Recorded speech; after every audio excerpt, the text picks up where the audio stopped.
subscribe channel Truth.id dan aktifkan lonceng notifikasi untuk mendapatkan informasi seputar live streaming dan video khotbah terbaru. Posisi tombol subscribe berada di kanan atas channel kami dan jangan lupa nyalakan loncengnya.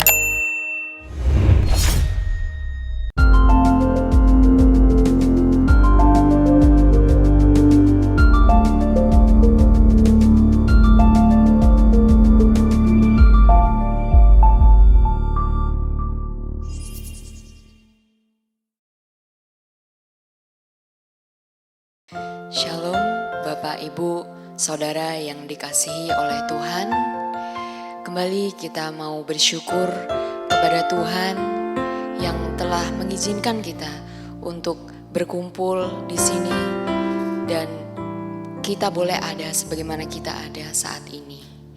Sebelum kita memasuki ibadah, kita mau masuk di dalam doa. Tuhan Yesus yang baik, terima kasih atas kasih setia Tuhan yang Tuhan limpahkan kepada setiap kami, sehingga kami boleh mengalami penyertaan dan perlindungan Tuhan hingga hari ini ya Tuhan. Apabila sebentar kami akan mendengar firman-Mu, Tuhan berikan kami kerendahan hati agar kami dapat terus belajar untuk lebih mengerti isi hati-Mu. Berikanlah kami pengertian ya Tuhan. Kami serahkan ibadah ini di dalam nama Tuhan Yesus kami berdoa. Haleluya. Amin. Inilah kami ya Tuhan. Inilah penyerahan kami. Kami mau menyerahkan segenap hidup kami dengan memindahkan hati kami ke rumah-Mu. Kau Bapa yang baik. Kau Bapa yang baik, memberikan Roh Kudus-Mu untuk menuntun selalu dalam kebenaran.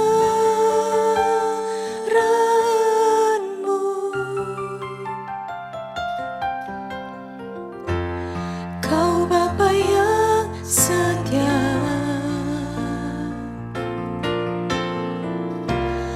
takkan tinggalkanku,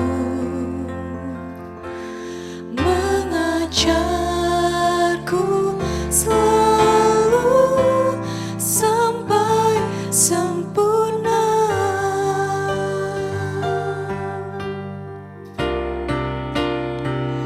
Ku mau menyerahkan seluruh hidupku, ku mau memindahkan hatiku ke rumah-Mu.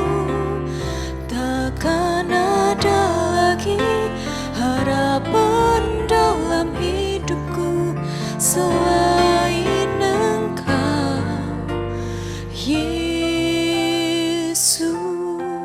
Kembali kita pujikan Kau Bapa yang baik. Kau Bapa yang baik, memberikan Roh Kudus-Mu untuk menuntun selalu dalam kebenaran-Mu. Kau Bapa kami yang setia, Kau Bapa yang setia, takkan meninggalkan kami, takkan tinggalkanku, mengajarku selalu sampai sempurna. Kami mau menyerahkan seluruh hidup kami. Ku mau menyerahkan seluruh hidupku. Ku mau memindahkan hatiku ke rumah.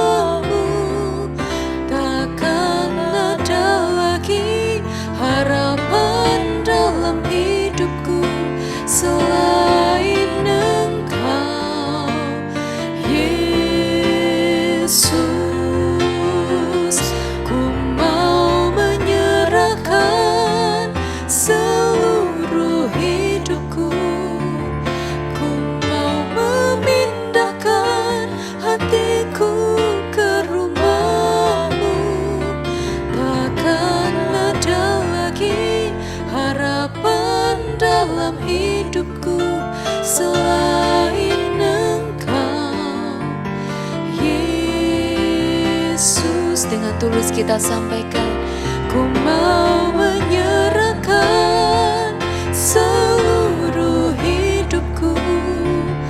Ku mau memindahkan hatiku ke rumah-Mu. Takkan ada lagi harapan dalam hidupku selain Engkau, Yesus. Selain Engkau, Yesus. Selain Engkau, Yesus.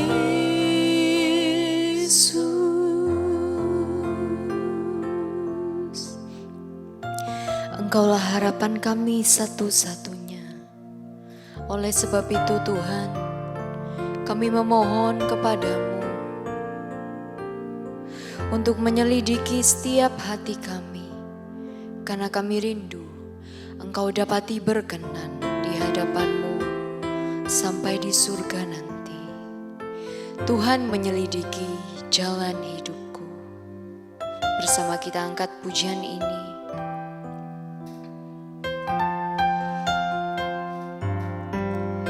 Tuhan menyelidiki jalan hidupku.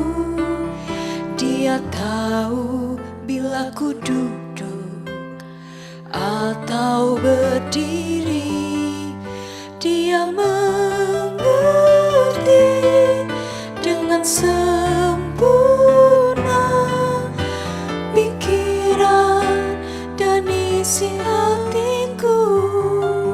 Sebelum lidahku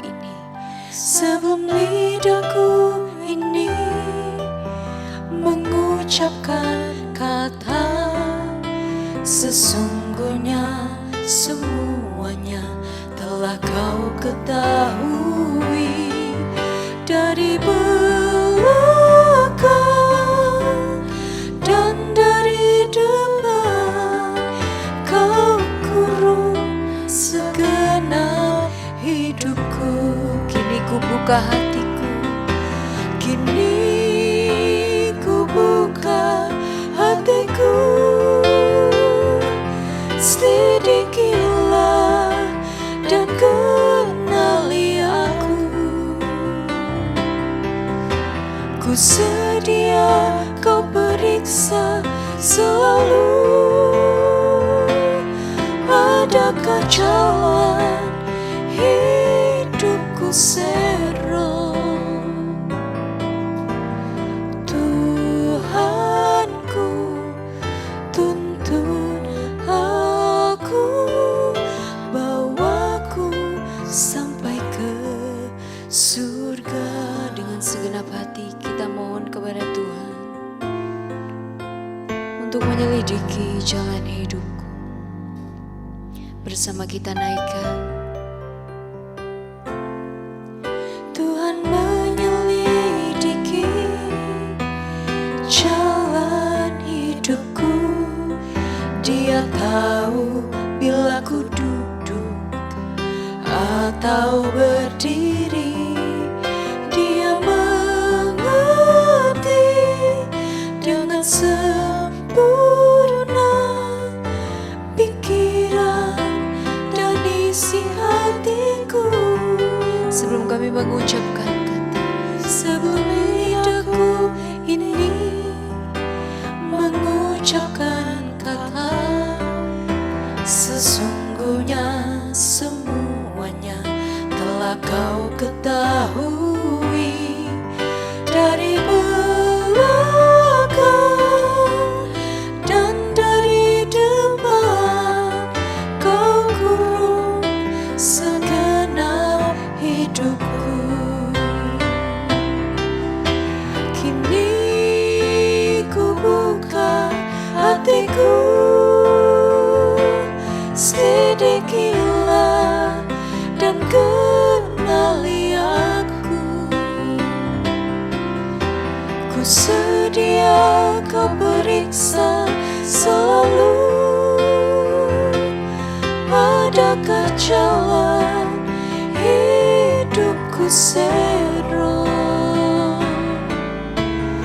Tuhanku, tuntun aku, bawaku sampai ke surga. Kini ku buka hatiku, kini ku buka hatiku. Selidikilah dan kenali aku. Ku sedia kau periksa, ku sedia kau periksa selalu. Adakah jalan hidupku serong? Tuhanku, tuntun aku, bawaku sampai ke surga. Tuhanku, tuntun aku. Tuhanku, tuntun aku, bawaku sampai ke surga. Sekali lagi.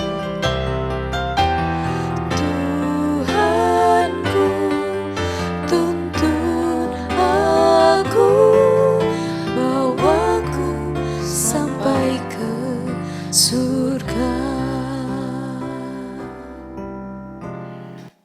Mari kita bersatu di dalam doa. Bapa di dalam surga, seperti bait-bait pujian yang dilagukan, yang dinarasikan, disenandungkan, kami bersedia untuk terus-menerus membuka diri kami untuk diselidiki oleh kebenaran-Mu.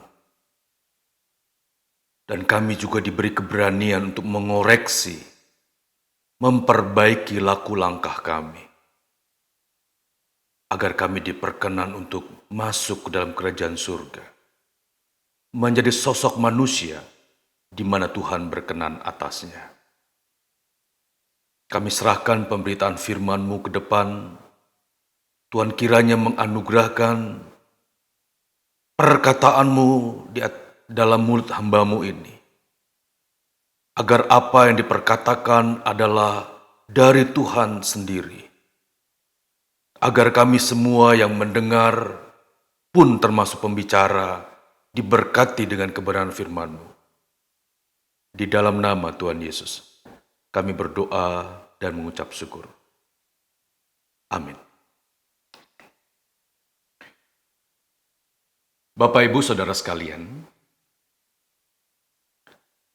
tema yang ingin disampaikan dalam kesempatan firman Tuhan ini adalah kesederhanaan. Kesederhanaan. Pada umumnya, kita manusia ingin menunjukkan atau menampilkan sesuatu yang kita miliki kepada orang lain. Saya tidak mengatakan semua manusia demikian, tetapi pada umumnya kita juga dapat termasuk, terhisap, terhitung di dalamnya. Kita mau menunjukkan atau menampilkan apa yang kita miliki agar orang lain juga tahu apa yang kita punyai. Apa yang ditampilkan atau ditunjukkan, biasanya ia merasa memiliki lebih dari orang lain yang mereka punyai. Entah itu kecerdasan, kepandaian, gelar di belakang nama dan di depan nama, status, dan lain sebagainya. Status ekonomi, status keluarga besar, karir, dan lain sebagainya. Semisal dalam percakapan, seseorang ingin menunjukkan eksistensinya, dengan mendominasi pembicaraan. Seseorang tergoda untuk menunjukkan superioritas, menunjukkan keunggulan dirinya, agar orang-orang di sekitarnya mengakui eksistensinya, mengakui kepandaiannya, mengakui daya kritis dan analisisnya. Dalam satu kesadaran penuh, kita sering terjebak dalam keadaan seperti ini. Dengan menyandang gelar-gelar tertentu, dengan menyandang predikat tertentu, kita sering terjebak pada satu keunggulan superioritas yang kita ingin tunjukkan kepada lawan bicara kita. Sebenarnya fenomena ini tidak salah, tidak terlalu salah. Yang terjadi dalam sebuah percakapan atau perbincangan di mana satu dua orang mendominasi. Tetapi ketika pembicaraan atau percakapan tersebut diarahkan untuk membangun nilai diri, memokuskan kepada diri sendiri, maka pembicaraan tersebut dapat bermuara, dapat berujung kepada terbentuknya kesombongan. Kesombongan karena memiliki kemampuan dalam menganalisis sesuatu dan menyampaikan kritis-kritis yang dalam. Bapak, Ibu, Saudara sekalian, biasanya seseorang yang sudah terbiasa dengan kondisi demikian menunjukkan superioritas atau keunggulan dirinya. Ia adalah seseorang yang tidak mudah, tidak lentur di dalam menerima pendapat orang lain. Ataupun kalau ia menerimanya tidak sepenuh hati dan masih terdapat unsur ketidakpuasan atau ketidakterimaan atas pendapat orang lain. Memang kita tidak selalu harus menerima apa yang menjadi pendapat orang lain. Tidak selalu. Kita juga tidak ingin menjadi seseorang yang kontrarian atau sikap yang selalu menentang, berseberangan atau beroposisi dengan pendapat orang lain. Di sini diperlukan sikap kesederhanaan. Di sini diperlukan perilaku kesederhanaan. Katanya, diksinya, pilihan katanya sederhana, yakni kesederhanaan. Tetapi ternyata pada kenyataannya tidak mudah untuk menunjukkan kesederhanaan dalam perilaku yang konkret. Tidak mudah menunjukkan perilaku kesederhanaan dalam praktik-praktik kehidupan.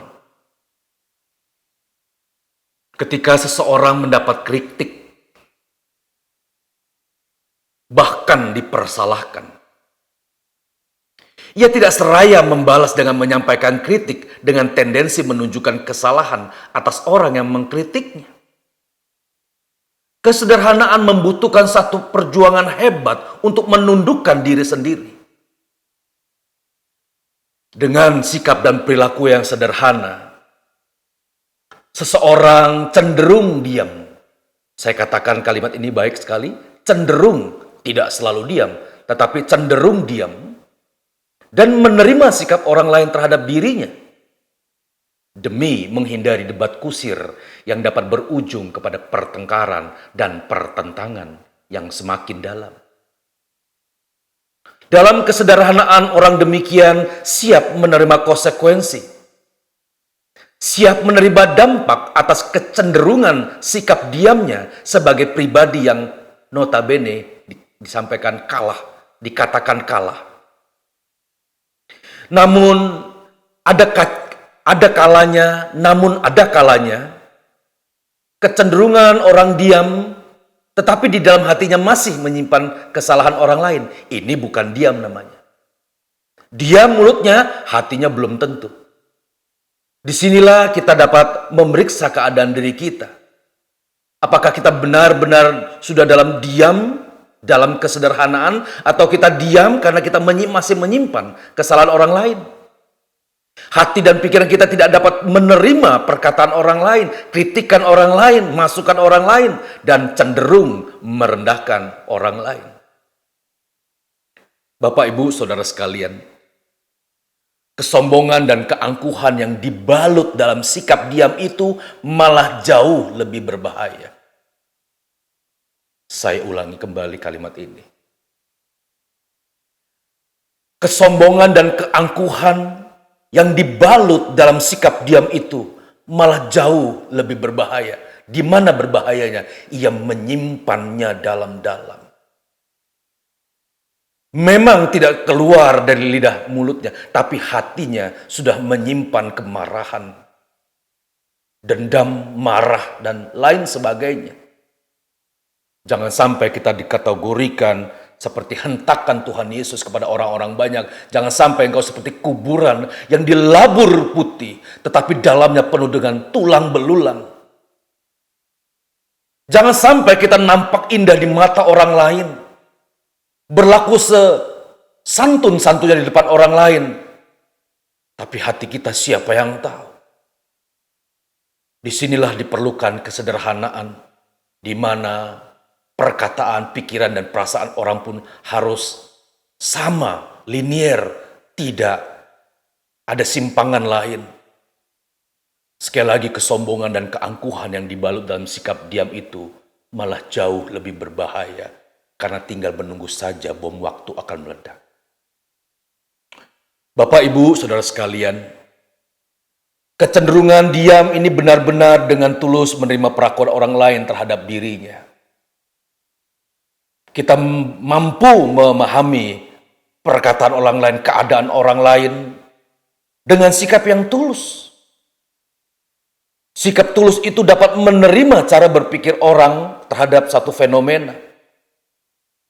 Dan jika dalam diam ia temukan kekeliruan, ketika ia berada dalam situasi diam, lalu ia menemukan penyimpangan perilaku dan kekeliruannya, maka ia bersedia untuk memperbaikinya. Ia dapat menerima cara pandang orang lain. Kesederhanaan dapat diwujudkan, dapat dipraktikkan ketika ia dapat menerima cara pandang orang lain, di mana orang lain belum tentu dapat menerima cara pandangnya. Ya, sebagai contoh saja Bapak Ibu, kalau Bapak Ibu lihat angka 6 dengan angka 9 dari perspektif yang berbeda, Bapak Ibu selalu melihat itu dan mengatakan itu angka 6. Tapi di sisi lain orang berkata, bukan Pak, itu bukan angka 6, itu angka 9 Pak. Coba kalau diteruskan, akan terjadi perbedaan pendapat yang tidak kunjung usai, bukan? Kenapa? Karena terjadi perbedaan sudut pandang. Angka 6 dilihat dari atas dan angka 9 dilihat dari bawah. Berbeda sudut pandangnya. Coba masing-masing menaruh sudut pandang kepada sudut pandang orang lainnya. Tentunya akan melihat hal yang sama. Sederhana. Tapi hal seperti ini selalu terjadi di permukaan, baik di dalam gereja maupun di luar gereja, maupun dalam tatanan rohani ataupun dalam dunia sekuler. Hal ini menjadi hal yang terjadi terus. Oleh karenanya, tema sederhana ini ingin dibawakan, bukan bermaksud mengajari, bukan bermaksud menggurui, tapi sama-sama mari kita perhatikan keadaan diri kita, menerima, memahami, dan kalau boleh, kita belajar untuk memperbaikinya. Kesederhanaan, ia berusaha untuk menjelaskan pandangan dari perspektifnya. Ia berusaha. Tetapi ketika perspektifnya tidak dapat diterima orang lain, ia bersedia untuk pindah kepada perspektif orang lain. Ia tidak menunjukkan kemampuannya untuk mengalahkan orang lain. Ia tidak bergembira ketika orang lain dipojokkan. Ia tidak bersukacita ketika akhirnya orang mengangkat tangan dan merasa kalah dan mengakui keunggulan kita. Kesederhanaan tidaklah demikian. Kesederhanaan memberi panggungnya kepada orang lain. Orang dengan sikap dan perilaku sederhana, ia akan memberikan panggungnya pada orang lain. Yang memberikan kesempatan kepada orang lain, bahkan ia berpikir orang lain menjadi kepentingannya menjadi lebih utama dari dirinya sendiri. Dan semua itu dilakukan dalam kasih dan tidak mengutuk. Dalam kasih dan tidak mengutuk. Surat Roma 12 ayat 14 berkata, berkatilah siapa yang menganiaya kamu. Berkatilah dan jangan mengutuk. Ada dua kali kata berkatilah diulang. Artinya menunjukkan satu hal yang penting untuk kita lakukan. Berkatilah siapa yang menganiaya kamu, berkatilah dan jangan mengutuk. Jangan mengutuk itu artinya jangan marah, jangan geram, jangan dendam, jangan menyimpan di dalam hati kesalahan orang lain terhadapmu. Coba saudara, dengan jujur kita lihat keadaan diri kita sendiri. Bagaimana kita ketika diperhadapkan pada satu keadaan yang faktanya namamu dibusukkan. Eksistensimu dipertanyakan sekaligus direndahkan. Engkau kehilangan kepercayaan karena pembusukan nama itu. Apakah tetap Roma 12 ayat 14 ini tetap kita ujar, kita katakan, kita sampaikan bahwa kita harus memberkati orang yang menganiaya kita, memberkati dan jangan mengutuk? Apakah demikian? Pertanyaan ini pun ditujukan buat saya juga. Dalam sisi yang lain, saya tidak menutup kemungkinan perlu juga untuk dipertanyakan mengapa orang sampai menganiaya kita. Mengapa orang sampai merugikan kita perlu juga dipertanyakan. Jika memang terjadi karena kesalahan dan kekeliruan yang kita lakukan, kesalahan penyimpangan yang kita lakukan kepada orang tersebut, maka sebetulnya aniaya itu menjadi konsekuensi logis. Itu sebagai disiplin, hal yang linearitas, hal yang sejajar. Tetapi kalau penganiayaan itu datang karena kita tidak melakukan kesalahan atau kekeliruan, sekalipun kita tidak melakukan kesalahan, kekeliruan, dan penyimpangan, tetap firman Tuhan tidak berbeda, tidak mengurangi standarnya. Berkatilah dan jangan mengutuk. Berkatilah dan jangan mengutuk. Maka kita harus bersedia, kita harus rela dan dengan tulus untuk memberkati orang-orang yang telah merusak nama baik, merendahkan tanpa mengutuk. Tanpa marah, tanpa geram, tanpa dendam. Bukankah standar yang luar biasa ini? Maksudnya sederhana, tapi tidak sederhana dalam perilakunya. Kalimatnya sederhana, tidak sederhana dalam implementasinya. Saudaraku, orang yang hidup dalam kesederhanaan, maka ia akan benar-benar memperhatikan seluruh sikap dan perilaku hidupnya. Seraya bertanya kepada dirinya sendiri, apakah kebenaran benar-benar nampak? Apakah kebenaran firman Tuhan benar-benar nampak di dalam seluruh sikap, perkataan, dan perbuatannya? Sederhana, ia lebih memperhatikan sikap hidupnya dengan saksama, dengan rajin, dengan utuh, ketimbang yang memperhatikan sikap orang lain dan memberikan penilaian atasnya. Firman Tuhan dalam Efesus 5 ayat 15 pun jelas berkata bahwa karena itu perhatikan dengan saksama bagaimana kamu hidup.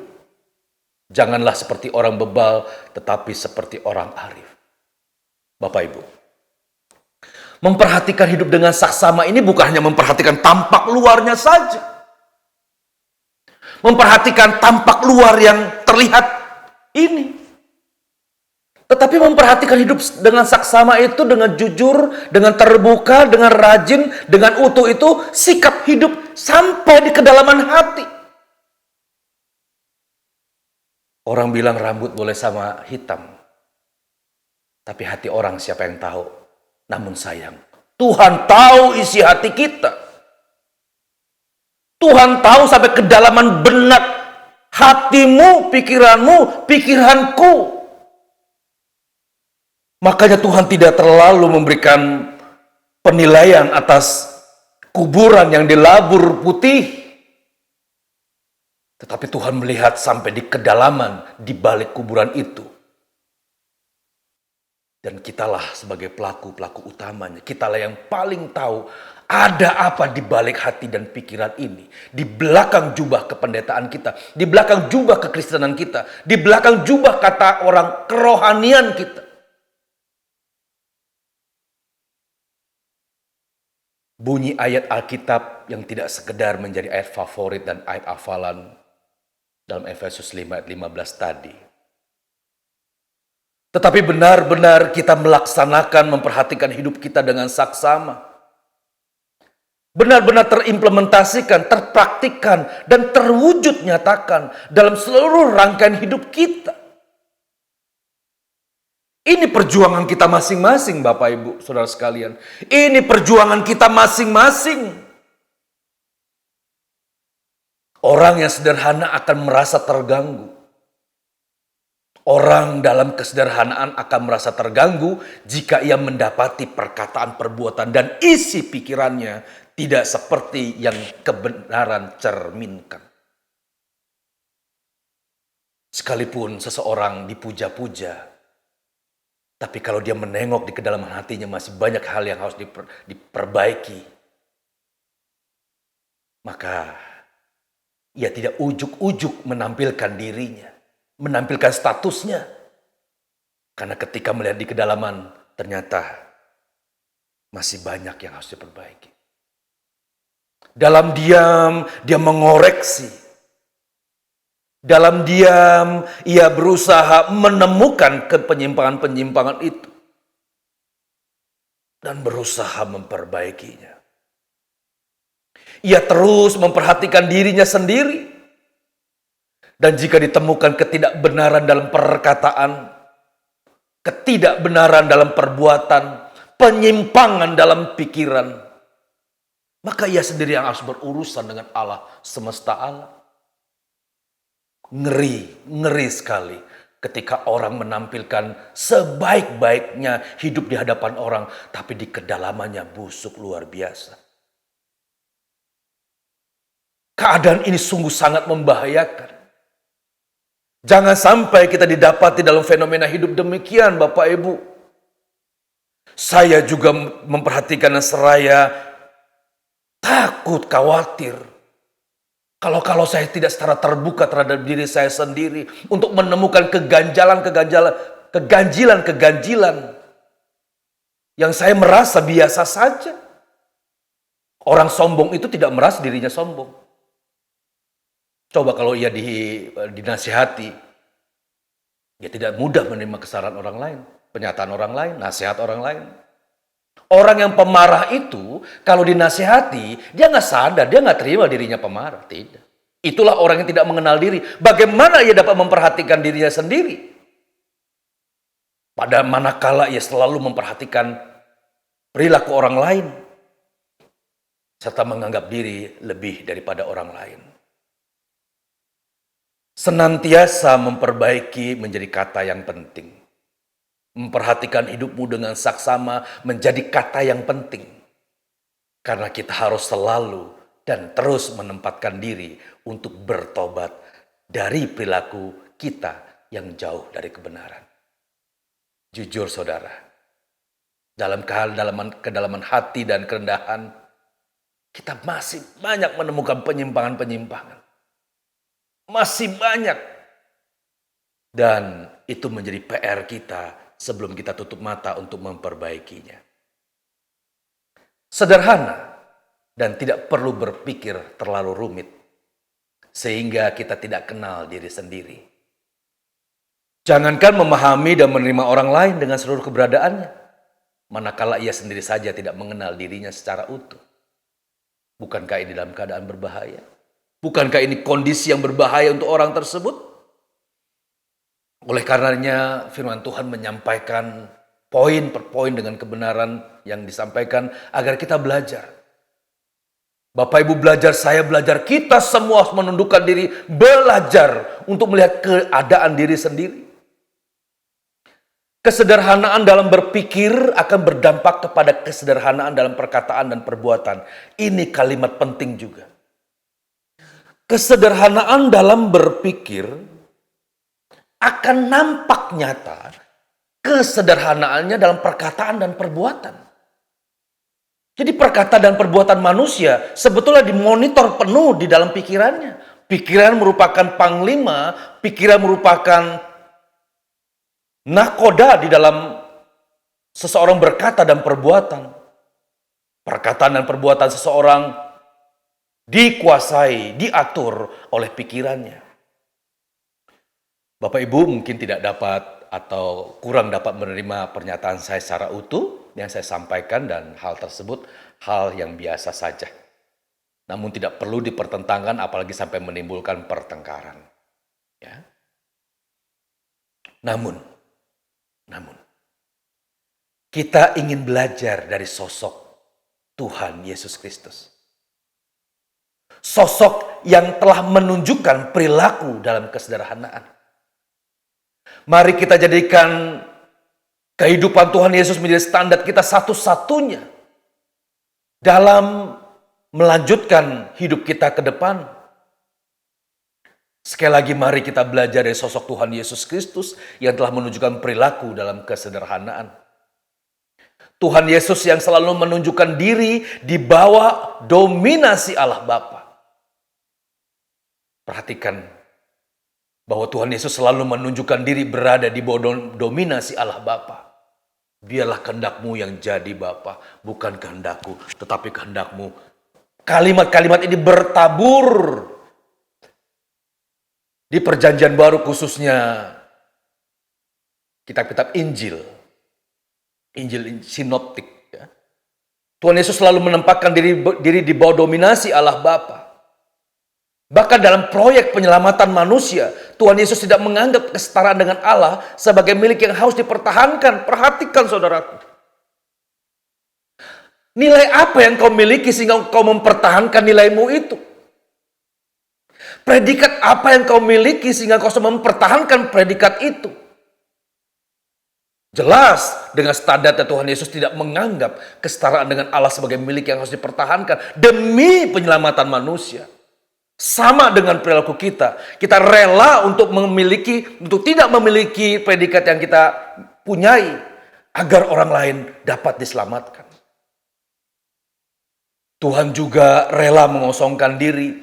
Beliau mengambil rupa seorang hamba dan menjadi sama dengan manusia. Beliau juga merendahkan dirinya dan taat sampai mati di kayu salib. Jelas saudaraku, ini standar satu-satunya dan harus kita ikuti tanpa diskusi, tanpa diplomasi, tanpa argumentasi.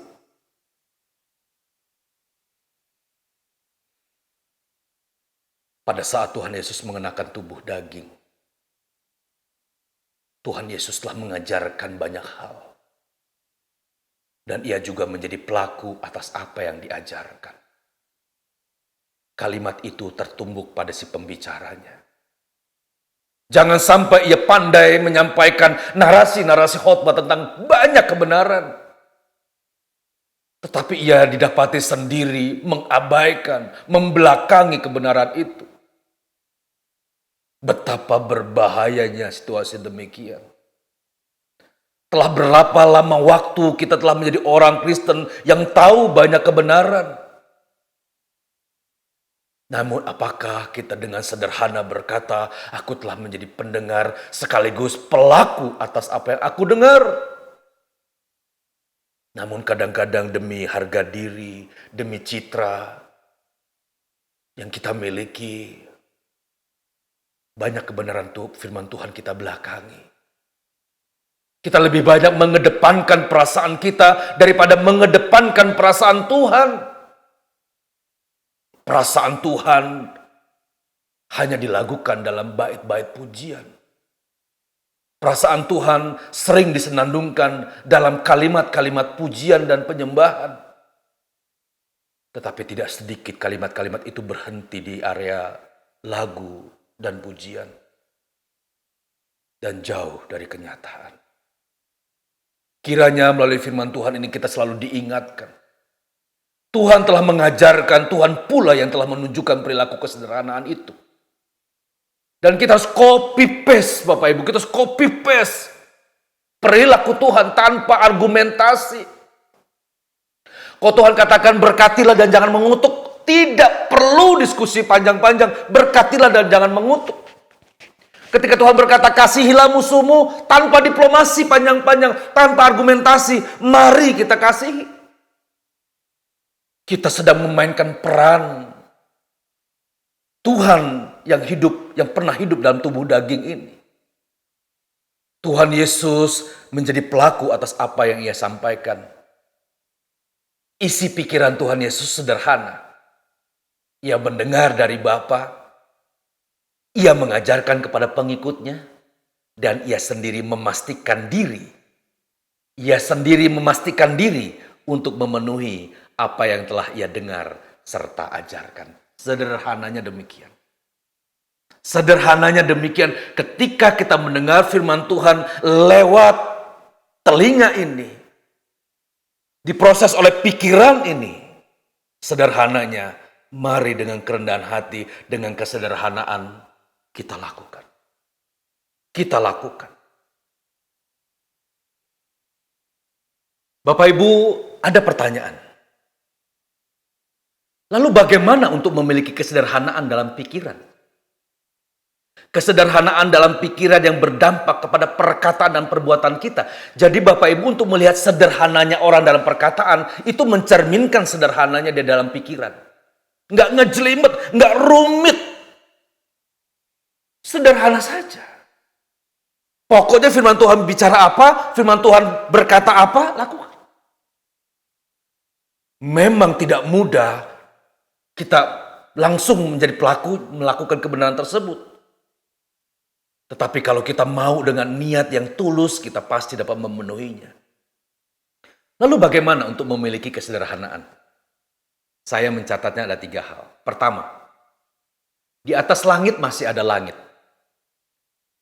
Di atas langit masih ada langit. Kita pintar, kita berkata kita cerdas.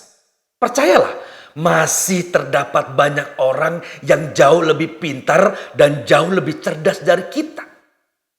Percaya. Jangan pernah menganggap dengan stratum 3 yang kita miliki, lalu ditutup dengan stratum 1, stratum 2 di belakang nama kita. Kita merasa lebih daripada orang lain. Kita mempertontonkan dan menunjukkan itu. Masih banyak orang yang jauh lebih cerdas, yang lebih pandai dari kita. Sampai surat Roma 12 ayat 16 pun menasihati kita. Roma 12 ayat 16 pun menasihati kita. Khususnya pada ayat terakhir, khususnya pada kalimat terakhir yang berbunyi, janganlah menganggap dirimu pandai. Jangan menganggap dirimu pandai. Dan ketika orang menganggap diri pandai, pada saat yang sama ia merendahkan orang lain. Percayalah. Percayalah. Ketika seseorang menunjukkan superioritas keunggulan dirinya, pada saat yang sama ia akan melihat orang lain lebih rendah dari dirinya sendiri. Firman Tuhan dengan jelas berkata, janganlah menganggap dirimu pandai. Biasa saja. Jangan menganggap dirimu unggul dari orang lain. Satu hal lagi yang lebih penting. Di atas keunggulan, di atas kecerdasan, dan di atas kepandaian manusia-manusia cerdas tersebut, masih ada Allah. Firman Tuhan katakan, kebodohan Allah adalah kecerdasan manusia yang paling cerdas. Bayangkan itu. Jadi milikilah pikiran sederhana bahwa di atas kita masih banyak orang-orang yang lebih hebat dari kita. Anda akan terjaga untuk tidak merasa diri lebih pandai, lebih superioritas dari orang lain. Yang kedua ini mengulang dari pernyataan-pernyataan sebelumnya. Perhatikan dirimu sendiri. Bukan perhatikan orang lain. Kalimat ini tidak berusaha untuk menghilangkan empati kita kepada orang lain, Bapak Ibu. Tidak. Tetapi yang saya maksudkan adalah perhatikan dirimu sendiri. Perhatikan sikapmu. Perilakuku. Orang cenderung untuk memperhatikan orang lain seraya menilainya. Perhatikan, nilailah dirimu. Nilailah dengan saksama, nilailah dengan jujur dirimu, diriku, diri kita sendiri. Bukan melihat orang lain dan memberikan penilaian atasnya. Siapa kita yang diberi hak untuk menilai orang lain? Lalu memberi label kepada orang lain. Siapa kita? Mengurusi diri kita sendiri saja sudah begitu sulit, alang kepalang. Melihat keadaan diri kita dengan dalam kedalaman tertentu saja sudah luar biasa, capeknya, lelahnya. Bagaimana kita masih ingin mengurusi dan memberikan penilaian kepada orang lain? Sekali lagi, sederhana bukan? Firman Tuhan selalu mengetengahkan, menyampaikan kalimat-kalimat yang sederhana. Kasihilah musuhmu, berdoalah bagi orang yang menganiayamu. Sederhana. Tetapi manusia dengan kerumitan pikirannya, diplomasinya, kepandaiannya, kecerdasannya, menjadikan firman Tuhan itu menjadi sulit. Menjadi rumit, tidak sederhana. Padahal, kalau kita dalam kesederhanaan, kita menerima perkataan firman itu. Dan kita menjadi pelaku, aman hidupmu saudara. Aman hidup kita. Sederhana dalam kalimat dan sederhana dalam sikap. Dengan melihat dan mengurusi diri sendiri, seraya memperbaiki. Ini penting, seraya memperbaiki jika terdapat banyak kekeliruan. Sederhana. Tetapi berapa banyak orang yang mau mengakui kekeliruannya di hadapan orang lain. Apalagi ketika ditunjuk hidungnya pada orang lain, kamu salah. Berapa banyak orang dengan kebesaran hati berkata, saya keliru. Saya mohon maaf. Dengan ketulusan. Tetapi nampaknya dalam kenyataannya tidak sesederhana itu, bukan? Orang berusaha memagari dirinya, defensif, mempertahankan dirinya. Tidak mudah menerima kritikan, apalagi sikap orang lain terhadap kita. Jadi kita menutup masalah dengan masalah baru. Menyelesaikan masalah dengan menimbulkan masalah yang lain. Orang sering menganalogikan kalau orang diam itu kalah. Ya, diam itu kalah. Yang saya maksud adalah diam pasif ya, diam pasif.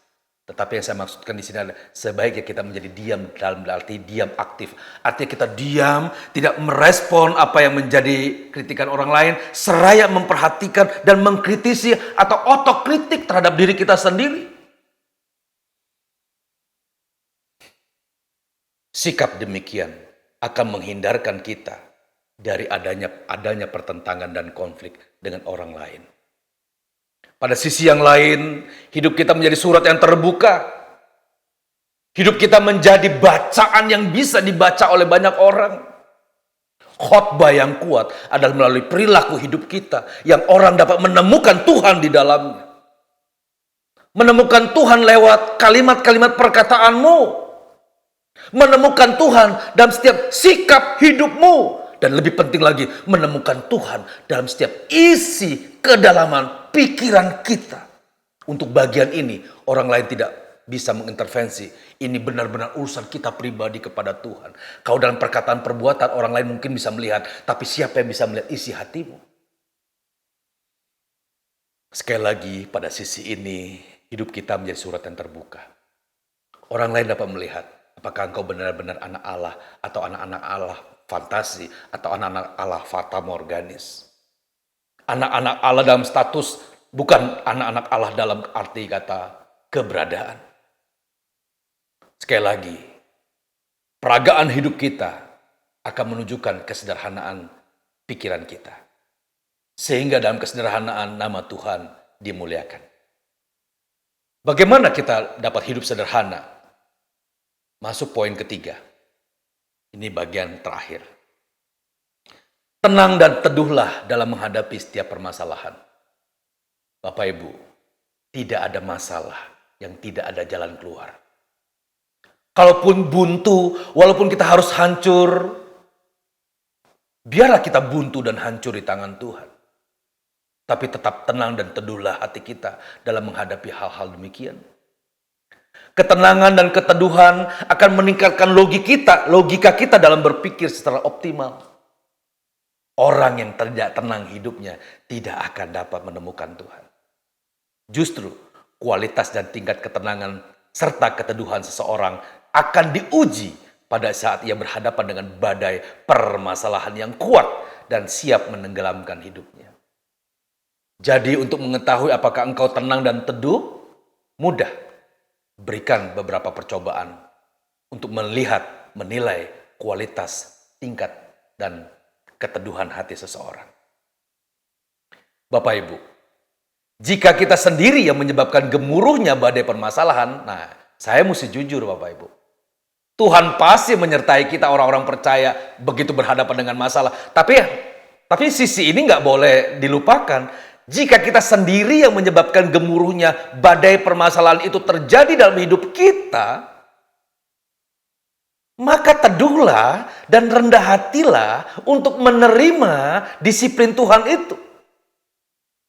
Sederhana saudaraku, jangan pernah mempermasalahkan siapapun atas permasalahan yang terjadi pada kita. Jangan pernah menunjuk orang lain satu pun terhadap masalah yang terjadi dalam hidup kita. Tunjuklah, lihatlah keadaan kita. Jangan-jangan memang gemuruh badai permasalahan itu terjadi karena kekeliruan kita. Dan kalau kita dengan teduh, dengan tenang kita akan menemukan siapa pelaku utama. Siapa suspek tersangka utama atas setiap permasalahan yang terjadi pada kita? Kebanyakan diri kita sendiri. Ketika kita berseteru dengan orang lain, kita mau jadikan itu masalah lebih besar, bisa. Bisa. Kita makin besar permasalahan itu bisa. Kita makin kecil dan menganggap tidak ada pun bisa. Tetapi berapa banyak orang yang dengan teduh, dengan tenang berkata, ya sudah, tidak apa-apa. Dan kiranya Tuhan memberkati kita dengan sikap demikian. Satu paragraf terakhir sebelum kita masuk dalam doa dan menutup ibadah ini. Saudaraku, kesederhanaan seseorang akan nampak dalam seluruh perilaku kasihnya yang memberikan kedamaian bagi lingkungan atau komunitas di sekelilingnya. Saya ulang kalimat penting ini. Kesederhanaan seseorang akan nampak dalam perilaku kasihnya yang memberikan kedamaian bagi lingkungan atau komunitas di sekelilingnya. Dalam kesederhanaan seseorang, ia akan menunjukkan kemurah hatiannya kepada orang lain. Ia tidak berat melepaskan pengampunan pada orang lain. Dan juga ia tidak malu atau tidak berat untuk menyampaikan pengampunan pada orang lain. Permohonan maaf pada orang lain. Murah hatinya. Dalam kesederhanaan, seseorang tidak memegahkan dirinya dan menjadi sombong seraya merendahkan orang lain. Ia tidak akan pernah melakukan yang tidak sopan. Ia tidak akan pernah melakukan yang tidak santun. Dan ia juga tidak mencari keuntungan diri sendiri. Ia tidak mencari keuntungan diri sendiri. Siapa yang mau, saudaraku? Oleh karenanya tema kesederhanaan menjadi tidak sederhana dalam praktiknya. Orang yang sederhana, ia bukanlah seorang yang pemarah dan menyimpan kesalahan orang lain. Ia tidak bersukacita karena ketidakadilan, tetapi ia bersukacita karena kebenaran. Kesederhanaan menutup segala sesuatu, kasih percaya segala sesuatu, dan ia sabar menanggung segala sesuatu. Firman Tuhan dalam 1 Korintus 13 ayat 4 sampai ke 8. Jika dumbuat akan berakhir, dan jika pengetahuan akan lenyap, tetapi kesederhanaan kasih tidak akan berkesudahan. Mari tunjukkan kesederhanaan dalam perilaku hidup kita.